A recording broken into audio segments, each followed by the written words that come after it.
Olá, boa noite, que bom que estamos juntos outra vez. Domingo, dia 14 de junho, olha, faltam 5 dias para o aniversário, hein? Não esquece não. Quarta-feira estaremos juntos outra vez, estamos dando continuidade à nossa série especial, a série dos últimos dias, mas com enfoque diferenciado. A gente quer dar um enfoque naquele que vem, por isso que nosso tema, o título da nossa semana, ou melhor, série bíblica é A Redenção se aproxima. E quanto mais se aproxima, mais expectativa. E quanto mais dificuldade, mais sinais de que a redenção está se aproximando. E hoje nós temos um tema muito importante para tratar, dando continuidade a todos os outros temas também. Mas estou muito feliz porque vocês estão sempre conosco presente, ok? Presente conosco. Vamos orar para abrirmos a Bíblia? Feche seus olhos, querido e bondoso Pai, nosso Deus. Obrigado, Senhor, porque a Tua palavra nessa noite será aberta outra vez e te rogamos que o Senhor nos fale de maneira maravilhosa ao coração, que o Senhor nos dê a alegria, a certeza de que servimos a um Deus vivo que está interessado em nós. E que a Tua palavra nessa noite nos conforte, nos alimente, nos enche de esperança. Oramos e agradecemos em nome de Jesus. Amém e amém. Ok, você trouxe sua Bíblia? Estou muito feliz porque eu encontrei minha Bíblia, aquela Bíblia que eu estava usando nas últimas vezes aí. Foi uma Bíblia mais antiga, né, que eu uso mais para estudo, e fica lá no escritório porque eu vou marcando ela toda. Mas no domingo passado, no sábado passado, ontem fez 8 dias, eu tive a impressão que tinha deixado a Bíblia lá na igreja, que a gente fez a live lá. E procurei por aqui, mas procurei superficialmente e pronto, a Bíblia ficou lá mesmo, né? E eu fiquei usando a outra, e quando chegou na igreja ontem não estava a Bíblia, olha, pronto, deixei a Bíblia ontem. Hoje eu procurei com mais cuidado e graças a Deus, como diria, né, a parábola de Jesus, né, do pastor, né, do pastor que procurou ovelha: alegrai-vos comigo porque achei a minha Bíblia que estava perdida, ok? Abra sua Bíblia também agora no livro, um livro talvez difícil de encontrar para alguns, o livro de Amós, profeta Amós, um dos profetas menores lá no Antigo Testamento, tá certo? Se você começar do livro do Novo Testamento, né, ali Mateus, e vai voltando para o Antigo Testamento, aí você entra em Malaquias, aí vai aqui, ó, em Zacarias, em Ageu. Depois de Ageu você vai passando, ó, e você vai chegar bem pertinho, ó. Abacuque, Naum, depois me parece que é Obadias ainda tem Miqueias, né? Ainda tem Miqueias, depois de Miqueias, Jonas, Obadias, aí finalmente Amós, ok? O livro é Amós, o capítulo é o 9. Amós capítulo 9, versículo também 9, Amós 9, verso 9. Olha só que texto impactante, né? Impactante. Diz assim: porque eis que darei ordens e sacudirei a casa de Israel entre todas as nações, assim como se sacode o trigo no crivo, sem que caia na terra um só grão. Olha só, aqui é uma profecia. Deus, através do seu profeta Amós, ele traz uma mensagem extremamente importante que alcança todos nós. Amós era um homem simples, um homem do campo. Ele era filho de um pastor de ovelhas. Então era um homem que estava acostumado a lidar com as coisas da agricultura, do campo. Ele colhia árvores, sicômoros. Ele foi boiadeiro também. E ele entendia das coisas do campo. E a figura que ele usa aqui para trazer a mensagem de Deus é uma figura do campo. E a figura daquele homem com uma peneira na mão. Eu acho interessante que a Bíblia chama essa peneira de crivo. Lá no Pará é chamado de crivo também. A peneira, aquelas peneiras grandes, chamada de crivo. Então, o homem pegava os grãos, né, do trigo, colocava no crivo, na peneira, e contra o vento, né, no lugar onde o vento estava passando, ele jogava para cima, sacudia, jogando para cima, e o vento passava e levava o que era palha, e caía no crivo os grãos, jogava mais uma vez, quando não tinha mais palha, aí caía por entre os buraquinhos da peneira ou do crivo os grãos quebrados, os grãos xoxos, toda a sujeira ia embora nesse processo. E a profecia bíblica é: eis que sacudirei a casa de Israel. O que eu acho muito interessante, irmãos, é que quando Jesus ele voltar, ou antes da volta de Jesus, haverá um período de muita dificuldade, que é chamado de sacudidura, onde o povo de Deus, porque a sacudidura não é para os ímpios, ou aqueles que não conhecem a Deus. Ímpios é uma abreviatura de impiedade, aqueles que não têm piedade. Os que creem em Deus são chamados de piedosos, e os que não creem em Deus são chamados de impiedosos. É nesse sentido que é a palavra ímpio, tá certo? Então, aqueles que creem em Deus é que serão sacudidos, porque a casa de Israel, o povo de Deus é que será sacudido nos últimos dias, pouquinho antes da volta de Jesus. E quando Jesus voltar, mas tem uma promessa de esperança. Você viu aqui, eu li rapidamente, mas você ouviu. Nenhum grão ficará de fora. Não se perderá nenhum grão. Grão de verdade, durante sacudidura, não vai se perder nenhum. Essa é a promessa da Bíblia. Mas vamos continuar aqui. Quando Jesus voltar a essa terra, ele vai encontrar dois grupos de pessoas. Hoje, o mundo está dividido em várias tribos, vamos dizer assim, né? São religiões diferentes. Mesmo dentro do cristianismo, tem o cristianismo, tem o islamismo, o budismo, né? Várias religiões, né? Mas mesmo dentro da religião cristã, né, existem diversas denominações, vários grupos. Existe ali o grupo dos negros, o grupo dos amarelos, o grupo dos esquerdistas, o grupo dos direitistas. Então tem vários grupos, mas quando Jesus voltar, somente dois grupos, que são conhecidos, chamados por vários nomes: os bons e os maus, os crentes e os ímpios, como eu disse aqui a palavra ímpio, as ovelhas e os cabritos, os justos e os injustos, o trigo e o joio, a luz e as trevas. Mas são dois grupos, pode chamar de os nécios, os sábios e os nécios, pode chamar de vários nomes, mas haverá apenas dois grupos quando Jesus voltar.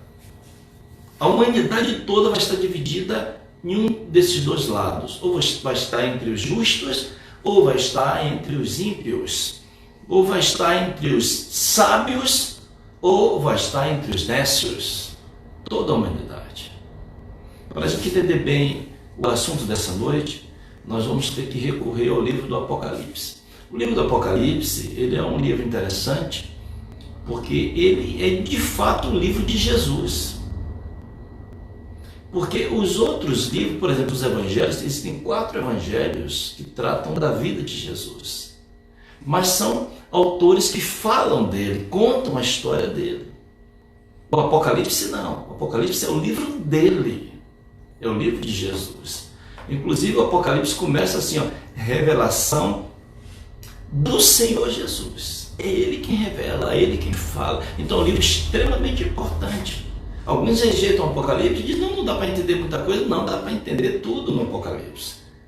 Porque é um evangelho, é uma linguagem em símbolos, mas o próprio Apocalipse interpreta os seus símbolos.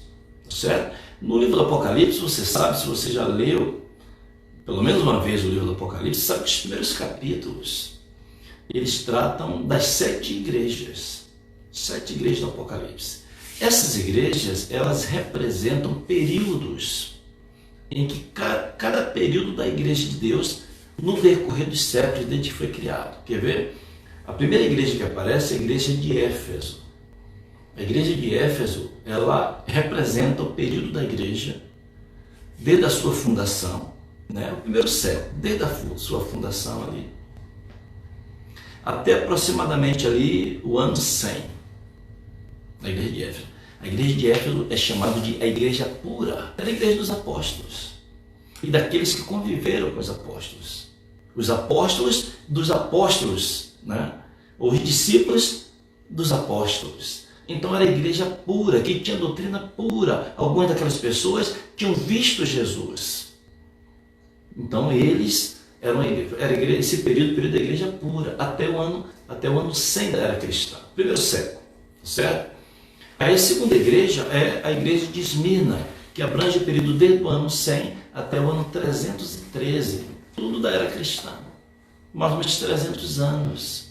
A igreja de Esmirna foi a igreja perseguida, foi o período da perseguição. É quando Roma deflagra aquela perseguição. Você deve ter visto em filmes, cristãos sendo jogados na fogueira, cristãos sendo jogados no Coliseu e sendo destruídos pelos cães raivosos e animais e tal. Tudo serviu sobre isso, o período da perseguição à igreja feita pelos imperadores.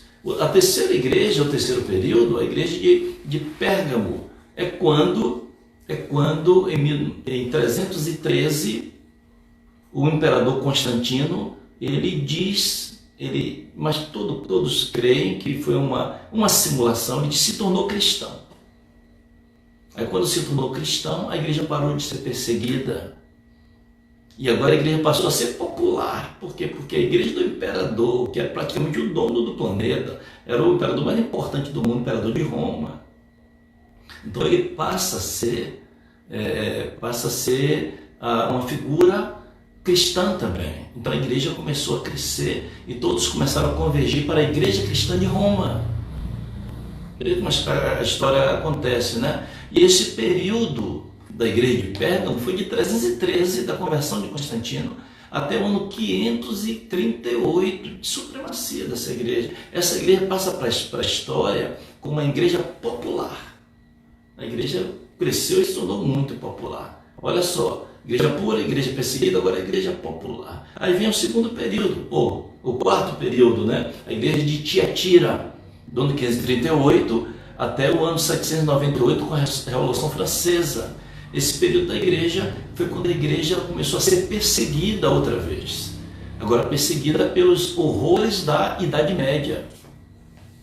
A igreja de Deus. Havia uma igreja que estava dominada pelos costumes, pelas mentiras que Constantino trouxe para dentro da igreja. A igreja dominante, a igreja popular, passou a perseguir a igreja verdadeira de Deus, que eram os fiéis que queriam estar escritos na Bíblia. A igreja se tornou a igreja escondida nesse período. Aí o quinto período, a igreja de Sardes, do ano 1798 até aproximadamente 1833, que a igreja quase que desapareceu. Esse período é chamado de igreja morta, certo? Mas aí depois vem, nesse período que acontece esqueci a palavra mesmo, esqueci, que começa a reforma, né? Aí vem a reforma protestante com Martinho Lutero nesse período aí, tá certo? Aí depois vem a igreja de Filadélfia, que é um período especial, que acontece um grande revivamento da igreja, começam a surgir as sociedades bíblicas no mundo inteiro, e a Bíblia começa a ser traduzida em vários idiomas, um período de grande despertamento, começa a se falar muito sobre a volta de Jesus, e o período de Filadélfia vai até o ano de 1844, e a partir de então começa o sétimo e último período, que é a igreja de Laodiceia. E é sobre esse período que a gente quer demorar um pouquinho mais aqui, porque é o último período da história, é o período que nós estamos vivendo. Nós somos hoje a igreja representada por Laodiceia. Então vamos dar uma olhada em Laodiceia para a gente entender o momento que nós vivemos, tá certo? Apocalipse capítulo 3. Apocalipse 3. Vamos dar uma olhadinha, aprofundar o pensamento nessa igreja. ou nesse período da igreja. 3, versículo 13.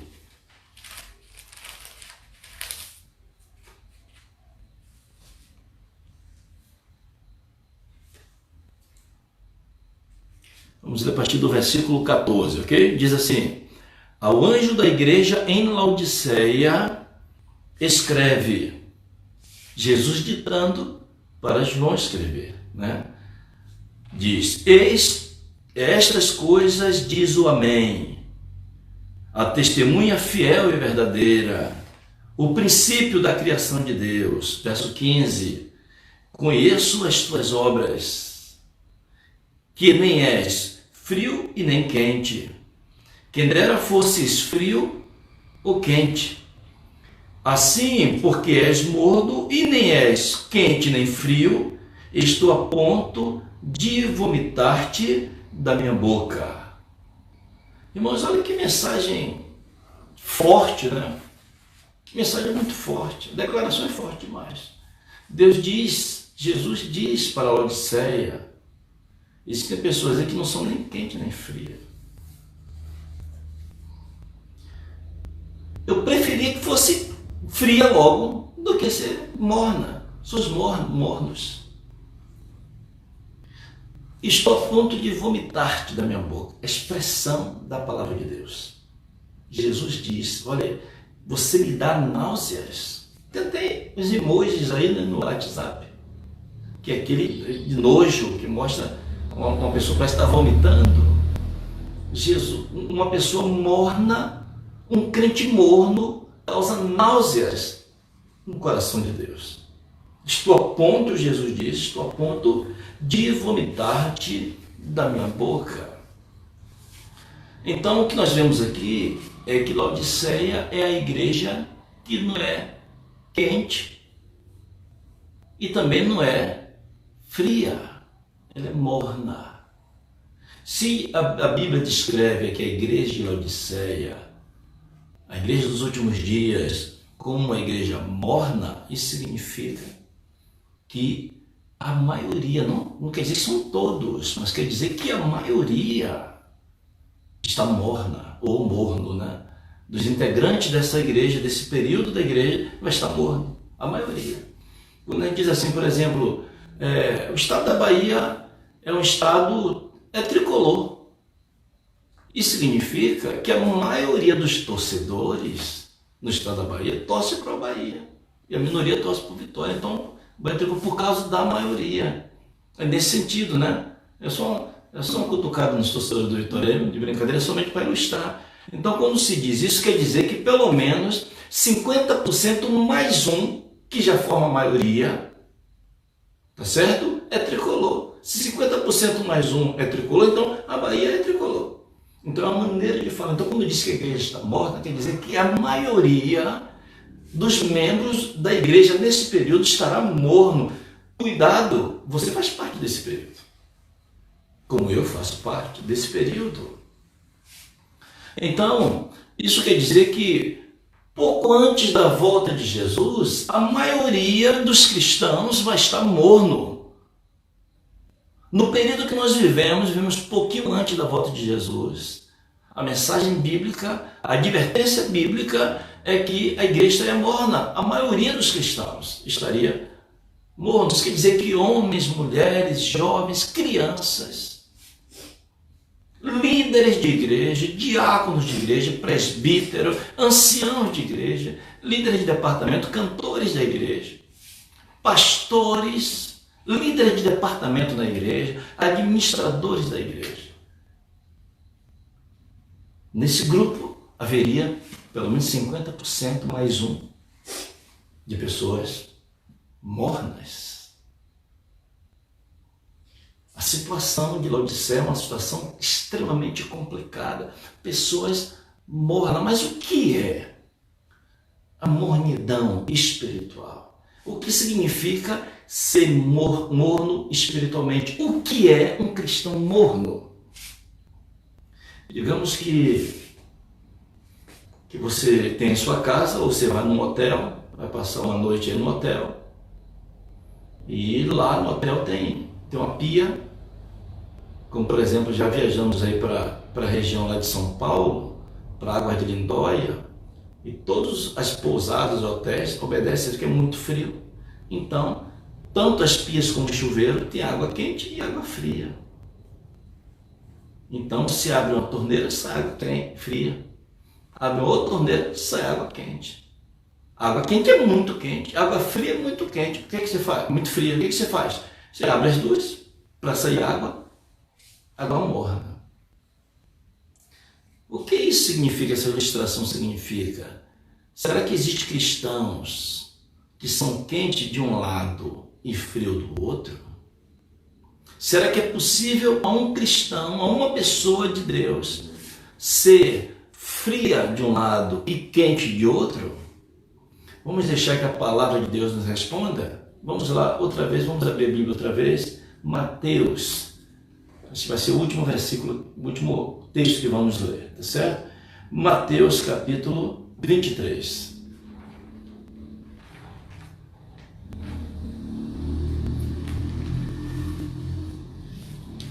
Mateus 23, versículo 27. Aqui Jesus está falando para religiosos. Olha o que ele diz.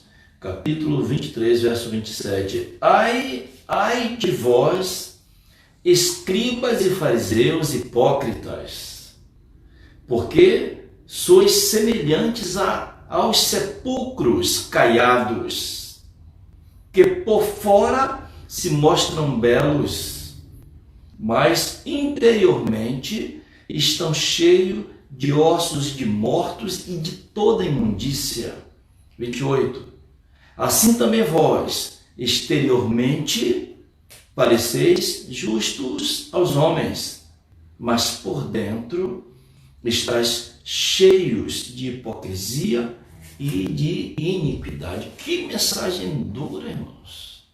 Duríssima. Jesus está falando para religiosos, líderes, homens que eram quentes por fora.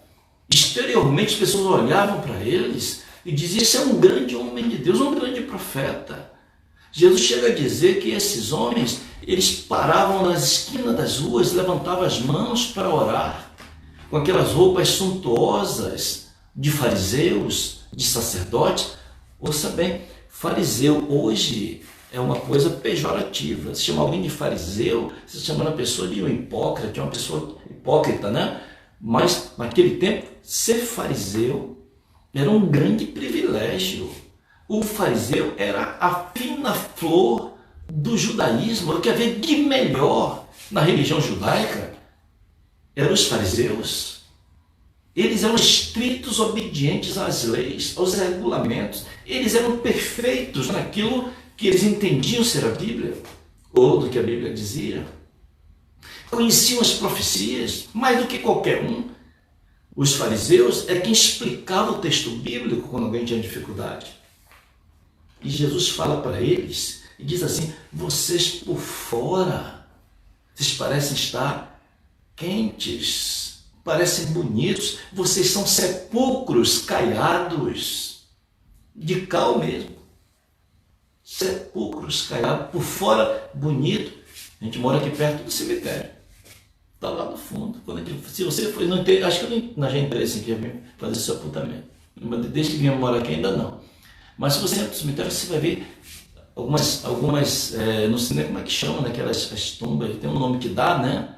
Aquelas lápides maravilhosas, coisa de mármore, coisa lindíssima. Por fora, irmão, e por dentro, como é que fica? Jesus é que define ossos de mortos, toda imundícia, podridão, carnes humanas em decomposição. Olha que comparação. Por fora vocês são bonitos, mas por dentro vocês são como mortos, cheiram mal. Jesus dá uma advertência duríssima para os fariseus e chega até nós. Os fariseus do tempo de Jesus mostram que é possível uma pessoa ser quente por fora e por dentro ser fria, gelada. E por ser quente por fora e frio por dentro, uma pessoa morna. Porque parece que está quente, mas na realidade não está quente. Na realidade está fria.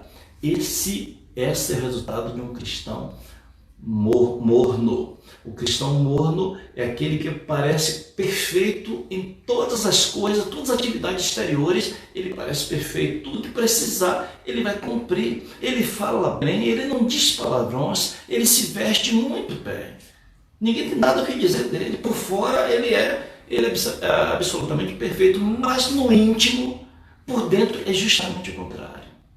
Nos seus pensamentos, nos seus sonhos, nos seus planos, é justamente o contrário. Ele aparenta uma coisa, mas ele é outra.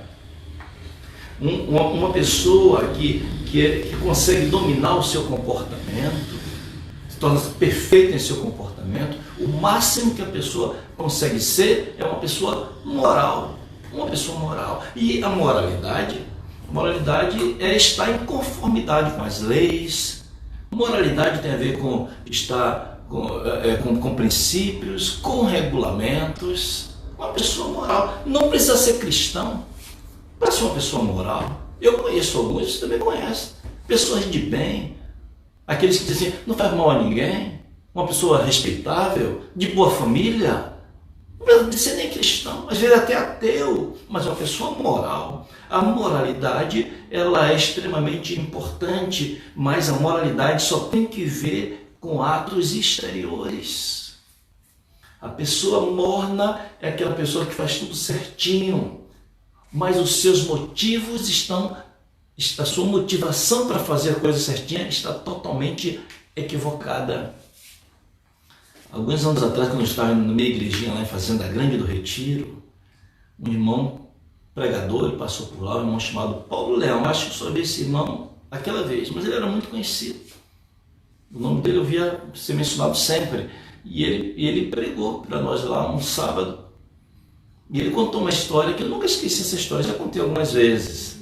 E nessa história, ele diz que ele, para discipular alguém, dois irmãos se converteram, novos convertidos, e ele queria ensinar como é que dava estudos bíblicos. Ele começou a levar todos os sábados, ele saía à tarde para dar estudos bíblicos e convidava esses dois irmãos para ir com ele.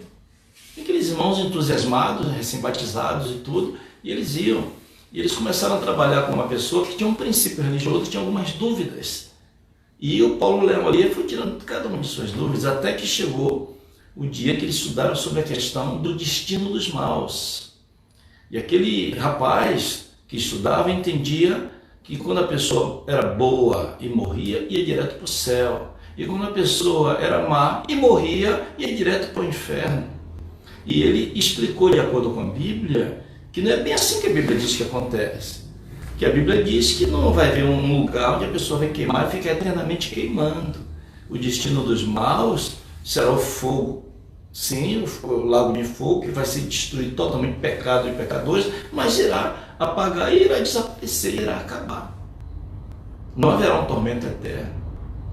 E gastaram algum tempo, convenceu biblicamente o rapaz que o que ele acreditava não era bíblico. Pronto. Voltaram, foram embora, mas no outro sábado, em vez de os dois irmãos, só foi um. Aí no terceiro sábado, em vez dos dois, somente um. Aquele outro já não foi mais. Depois, todo dia uma desculpa. Um dia, o Paulo disse que perguntou para ele: o que está acontecendo? Foi que houve, porque ele parou de ir, porque ele desanimou. E aquele irmão disse: olha, a culpa é sua. Ele disse: por quê? Porque ele estava na igreja, porque ele estava morrendo de ir para o fogo eterno, de queimar eternamente. É isso que ele tinha, por isso que ele estava na igreja. Mas na hora que você diz que não vai haver mais fogo eterno, que é só morrer e desaparecer, acabou, então tudo bem, eu vou ficar no mundo, curtindo as coisas do mundo, depois no final eu morro e acabou. Um exemplo de alguém que estava fazendo a coisa certa pelo motivo errado. Veio para a igreja, fez um plano com Deus, sendo batizado, um compromisso com Deus, mas pelo motivo errado, porque estava com medo do fogo do inferno, e não por compartilhar ou corresponder ao amor de Deus. Pouco antes da volta de Jesus, haverá pessoas crentes, pessoas frias e pessoas mornas. Pessoas que fazem as coisas, mas faz pelos motivos errados. Você é uma pessoa quente, é uma pessoa fria ou uma pessoa morna? Está me ouvindo pessoas aqui, pessoas quentes, talvez pessoas frias e pessoas mornas. Estão me ouvindo nessa noite? Nós estamos numa igreja que esses três grupos estão. Estão nesse grupo as três pessoas, os três grupos. Então quer dizer que hoje existem três grupos, os quentes, os frios e os mornos. Mas nós vimos logo ali no início que por ocasião da volta de Jesus, quantos grupos haverá? 3? Não, somente 2. Os bons e os maus, as ovelhas e os cabritos. Mas estamos pertinho da volta de Jesus, não tem 2, tem 3. Então por que quando Jesus voltar vai ser só 2? Isso quer dizer que um grupo vai desaparecer. E o grupo que vai desaparecer é o grupo dos mornos. Só vai ter 2 grupos, os quentes e os frios. O que aconteceu com os mornos? Os mortos, ou os mornos, eles tiveram que tomar uma decisão. Eles tornaram-se, ou se tornaram quentes, ou se tornaram frios de vez. Eles não ficaram mais mornos. Quando, pouquinho antes da volta de Jesus, não haverá cristão morno. Haverá o frio e o quente. Haverá aquele que serve a Deus verdadeiramente e aquele que não serve.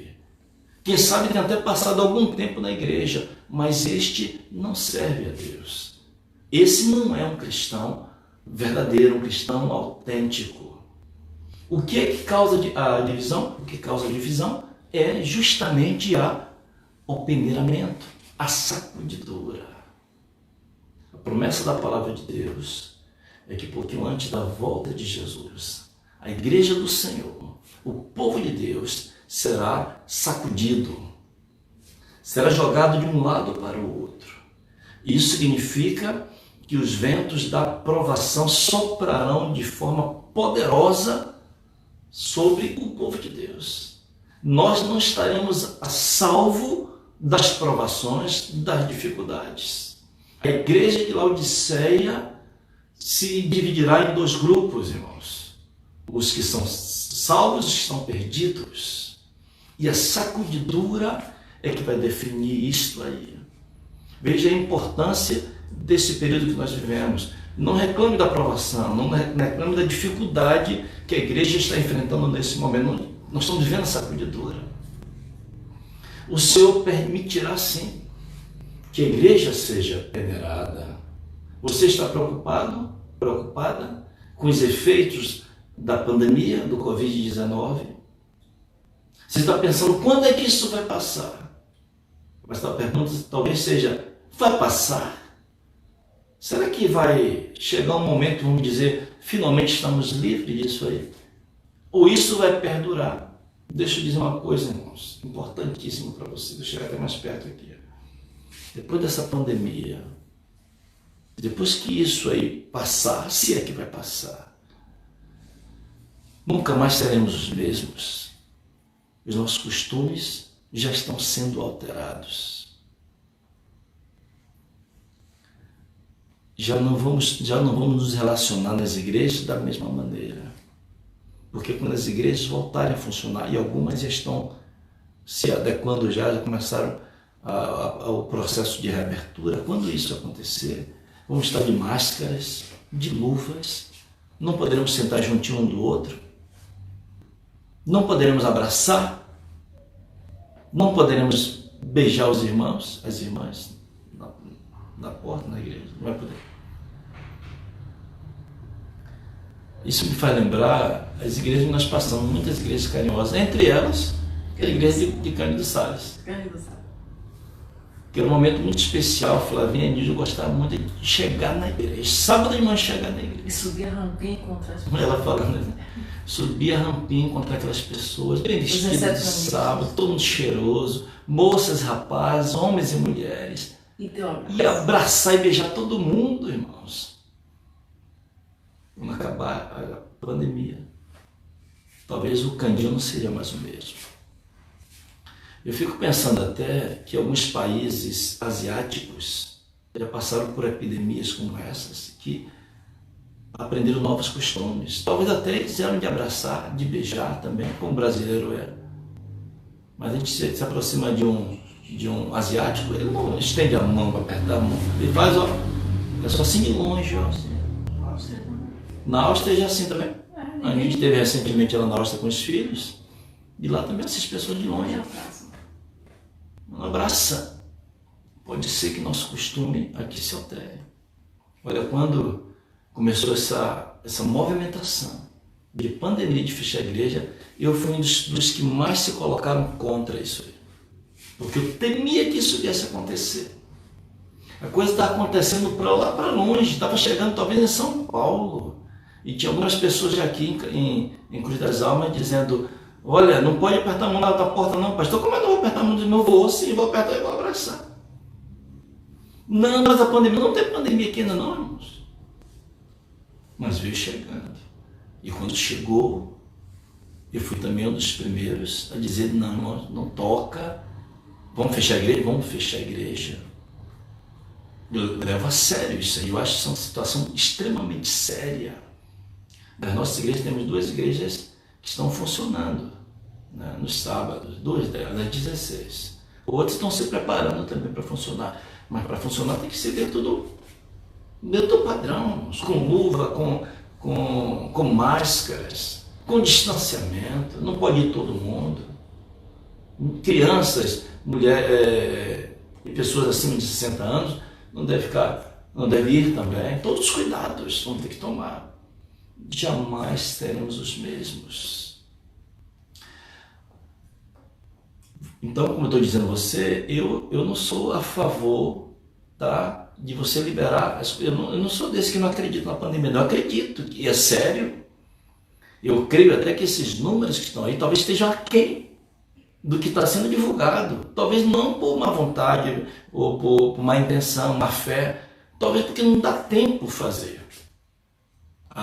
o exame. Eu creio que a coisa pode estar muito mais grave do que imaginamos. Então, sim, precisamos tomar cuidado. Quando voltarmos a congregar, e podemos fazê-lo dentro dessas normas, desde que haja liberação do governo municipal, no caso aqui existe uma liberação para que possa fazer isso, aí podemos fazer com todo cuidado. Agora, esse pastor aqui, irmão, está preocupado com uma coisa, muito preocupado. E sabe que eu estou preocupado? É que muitos podem não estar indo para a igreja ou não querem que a igreja abra. Talvez não seja com medo da pandemia, porque muitos desses são encontrados aí pela rua, no supermercado, em todo quanto é lugar. Não são pessoas que estão em casa tomando os cuidados. Eu não acho que isso seria um medo exagerado, uma fobia. Não, tá certo. Eu também estou ficando em casa. Sabe, nos últimos casos eu saio aqui, em situação de necessidade mesmo. Evito sair mesmo, ficar em casa aqui. Então tá certo fazer isso. Mas muitos que não posso ir para a igreja não, porque por conta da pandemia, mas estão batendo perna, como se diz por aí, né? Então eu me pergunto, será que o problema é o medo do Covid-19 ou é uma outra coisa? Eu estou tão preocupado com isso que ontem eu preguei e falei sobre isso. Eu estou puxando de um assunto de novo. Hoje de manhã, naquela reflexãozinha que eu escrevo, eu toquei no assunto de novo, do comodismo. E comentando sobre a reflexão de hoje, a minha amiga lá de Sapiaçu, chamada Lloyd, ela disse, pastor, isso é verdade. Existem muitos, eu estou tomando cuidado aqui. Eu procuro não sair, mas tem muitos que estão entrando realmente no comodismo. Mas ela disse, sabe o quê? Sabe o que é isso, pastor? É a sacudidura que já começou. E eu pensei, Lorde foi na mosca. Verdade. Essa situação vai começar a fazer divisão, irmãos. Aqueles que pertencem a Deus e aqueles que cada um vai tomar a sua posição. Alguns, e eu espero que desses alguns não esteja me assistindo aqui agora, mas haverá pessoas que não voltarão mais para a igreja. Estão numa zona de conforto tão grande, comodismo tão grande, que não voltarão mais para a igreja. São pessoas que estavam mornas e se tornarão totalmente frias. Quando eu falo sobre voltar para a igreja, alguns pensam assim, o pastor está preocupado com as ofertas da igreja, tem que abrir a igreja por causa do dízimo. Irmãos, nós temos uma igreja fiel, irmãos, uma igreja extremamente fiel. A igreja não tem compromisso comigo, não. Essa igreja tem compromisso com Deus. E eu encontro os tesoureiros e tesoureiras em nossas congregações que diz que os irmãos estão indo atrás deles. Marca com ele, irmão, eu tenho que passar na sua casa para entregar o dízimo do Senhor. Eu não estou preocupado com isso. Quero que a igreja reabra dentro das possibilidades para que a gente volte a congregar. A gente precisa congregar. Para os que estão se acomodando, possam se reacender. Enquanto houver condição, a gente pode. Se não houver condições, fecha de novo, porque a igreja sobrevive. Há pouco eu terminei vendo o final de uma de nossas igrejas, a igreja de São Felipe, que fizeram um culto hoje, sabe como? Via Zap, irmãos. Pelo Zap. Um irmão orou, o outro irmão Egberto Ancião pregou, outro colocou a música, cantaram, oraram, pregaram, fizeram um culto. Eu cheguei no final e disse amém, glória. Encontro de casais. Ontem nós tivemos um encontro de casais aqui na igreja da Toquinha. Eu tive uma comissão de igreja na igreja da Lagoa da Pumba, pelo Zap. A igreja está viva. Minha preocupação é que a sacudidura está começando, já começou. E perderemos muita gente nesse caminho. Porque a sacudidura, o vento, as dificuldades e o comodismo vai levar a palha. A igreja está sendo sacudida, irmãos. E você pensa que esta sacudidura agora é o final, é o começo. Agora que começou o processo. Os ventos, nós pregamos sobre isso, né? Os ventos, as tempestades vão revelar onde é que nós estamos fundados. Os ventos da tempestade vão revelar quem é trigo, quem é grão e quem é simplesmente palha. A palha o vento vai levar. Então nessa hora nos vale uma reavaliação de nossa vida. Você é grão na igreja de Deus. Você faz parte daqueles que ficarão na peneira, em cima da peneira, grãos inteiros, grãos maduros, grãos cheios, ou vocês são palhas ou grãos quebrados. Os grãos quebrados caem pelo buraco, os grãos xoxos caem pelo buraco. O vento leva todos, a sujeira, tudo vai embora. Somente o grão. Muitos não voltarão mais para a igreja. Muitos já deixarão agora, que aproveitar. Está escondido, ninguém vai ver. Ele agora aproveita, já não dizimam mais, já não dão mais oferta, já não mais lê Bíblia, já não assiste culto mais nenhum. Ao invés de pegar uma dessas lives aí, no domingo está assistindo Fantástico, o vento está levando, e vem os ventos de doutrinas, as falsas teorias religiosas, teorias políticas, vem um monte de teoria e o grão vai embora. Onde é que nós estamos nesse momento? O que nos preocupa é que a sacudidura começou. E você, meu irmão e minha irmã, você está firmado? Você está firmada? Você é grão cheio? é grão inteiro. Se você é grão inteiro, eu tenho excelentes notícias. Eu quero ler de novo aqui. O texto aqui, a colinha está aqui. Eu quero ler de novo. Esse texto aqui tem que ler 2 vezes. Porque eis que darei ordens e sacudirei a casa de Israel entre todas as nações, assim como se sacode trigo no crivo. E completa dizendo, deixei até em negrito aqui, ó. Sem que caia na terra um só grão. Nenhum grão vai se perder. Na igreja de Deus, o grão verdadeiro, o cristão verdadeiro não irá se perder. Ainda que você está sendo sacudido, ainda que você está sofrendo de um lado para o outro, ainda que você esteja vivendo em um mundo de incertezas, ainda que em algum momento você falha, você cai, você duvida, em algum momento você chora, talvez em algum outro momento você reclama, mas a palavra de Deus diz que o grão do Senhor não se perderá, nenhum grão se perderá. Essa mensagem me enche de esperança, de conforto.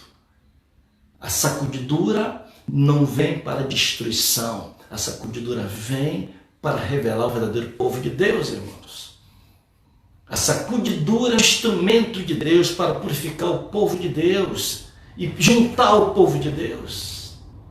Quem não é povo de Deus não precisa continuar. Deixa o vento levar. Mas o povo de Deus pode ficar tranquilo, pode confiar. Deus está juntando o seu povo.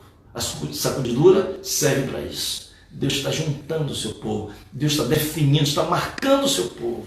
Esse aqui pertence a Deus. 2 grupos. Esse vai fazer parte do grupo da direita, das ovelhas, não o grupo da esquerda lá dos bodes. Esse é o grupo. Nenhum grão se perderá. Todos que confiam em si mesmos, Flamengo vai cantar uma música especial também nessa noite. Todos que confiam em si mesmos estarão perdidos, mas todos aqueles que desconfiam de si, que reconhecem as suas fraquezas, os seus erros, as suas culpas, que reconhece a sua mácula, que sofre ao reconhecer sua mácula, não é aquele que se orgulha das suas manchas, do seu pecado, não. É aquele que sofre, tem misericórdia de mim, Senhor, um pecador. Todos que fizeram de Jesus seu Salvador, todos aqueles que aceitam a graça de Deus em sua vida serão salvos. A graça de Deus é a nossa única esperança.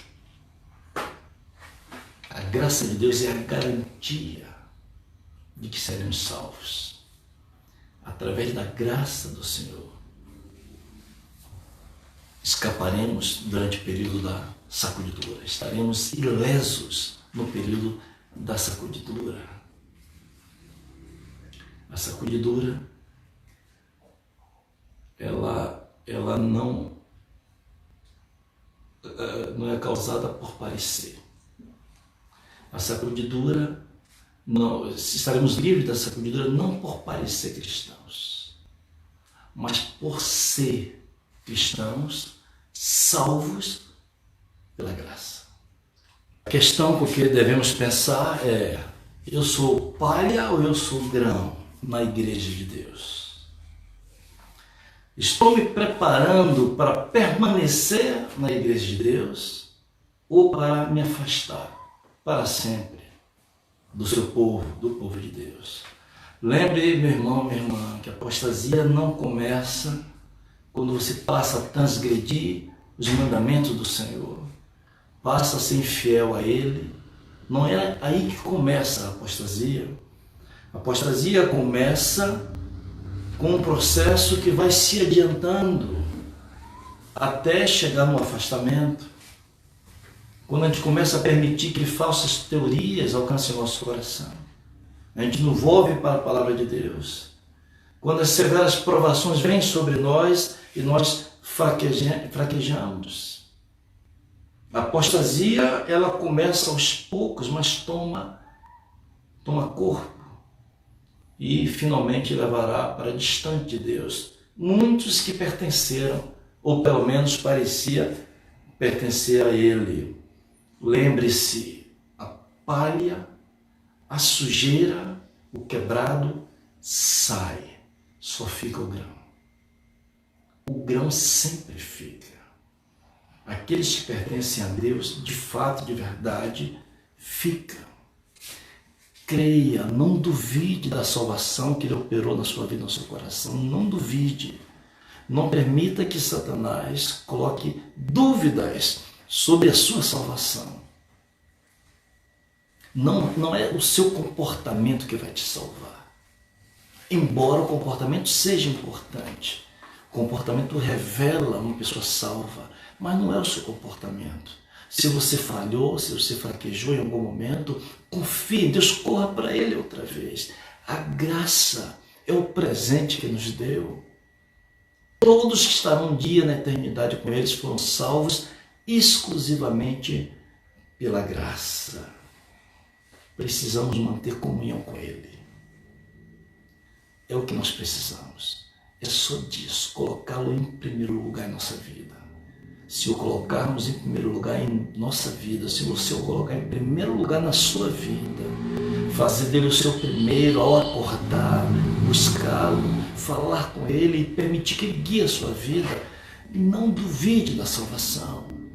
Ouça Paulo dizer: portanto agora, mesmo em meio à pandemia, mesmo em meio à dificuldade, em meio ao desemprego, em meio aos problemas familiares, em meio à dor, à doença, em meio à perda, em meio ao luto, Paulo diz, portanto, agora nenhuma condenação há para aqueles que estão em Cristo Jesus.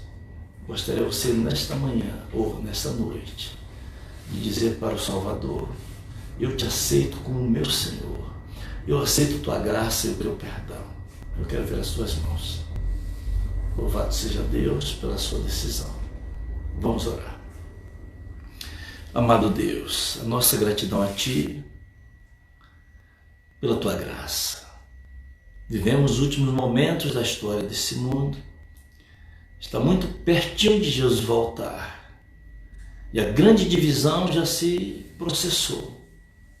E de diversas formas a sacudidura acontece, sacode a Tua igreja, o Teu povo espalhado em toda a face da terra, e nos desafia a ser grãos inteiros em cima da sua pendeira. É a oportunidade que temos, ó Deus, que se somos palha, nos tornar verdadeiros trigos. E como é que esse milagre acontece? Unicamente pela aceitação de Jesus Cristo como nosso Salvador. Não apenas Salvador, mas o Senhor de nossa vida. E permitindo que esse Jesus, que nos justifica, continue o processo de santificação, de transformação do nosso coração, da nossa natureza, para que um dia estejamos prontos pela comunhão contigo para nos encontrar com o Senhor e viver a eternidade. Cuida do nosso coração, cuida de todos nós, que todos nós participamos dessa oração, estejamos entre aqueles que são o grão cheio na seara do Senhor. Bênçãos que rogamos e agradecemos, ó Deus, em nome de Jesus. Amém e amém.